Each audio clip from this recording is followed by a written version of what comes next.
Moi, je pense qu'il ne faut pas survendre, mais il ne faut pas sous-vendre non plus. Le CV, c'est un peu votre vitrine, c'est-à-dire que vous n'allez pas mettre dans votre vitrine tous vos défauts. Ce que vous allez mettre dans votre vitrine, c'est les qualités. Donc, il ne faut pas hésiter à valoriser ce que vous êtes.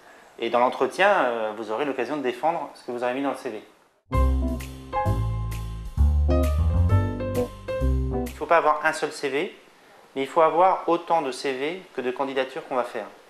Parce que l'effort d'adaptation, c'est le candidat qui doit le faire, ce n'est pas le recruteur quand il reçoit le CV. Si vous mettez un titre, ça va être plus percutant, ça va permettre au recruteur de bien identifier votre candidature. Ça a l'inconvénient par contre d'exclure les postes qui ne sont pas dans le titre. Donc les titres à manier avec prudence. Mais quand vous savez ce que vous voulez faire, ou quand vous répondez à une annonce, du coup ça peut être très intéressant de reprendre le titre. Depuis longtemps maintenant, tout le monde fait des stages. Quasiment depuis la troisième, les jeunes font des stages. Donc quand on arrive au moment où on cherche un emploi, on a déjà fait un certain nombre de stages, on a eu un certain nombre d'expériences.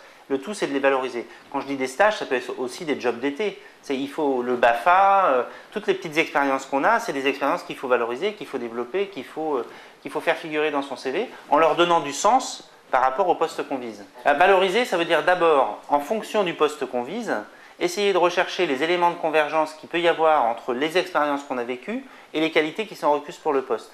Et en fonction de ça, il s'agit de développer ces éléments, parce que c'est ça qui va donner envie aux recruteurs de vous rencontrer. Les recruteurs aiment bien avoir des éléments qui vont permettre un peu de personnalisation du dossier. Alors, par contre, il faut que ça soit quelque chose qui vous différencie des autres.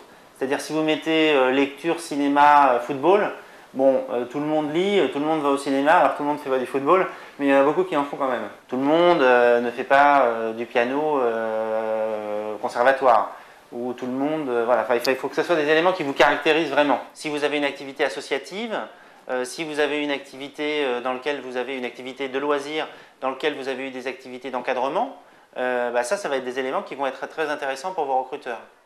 Il n'y a pas de mot magique. Il n'y a pas de mot magique.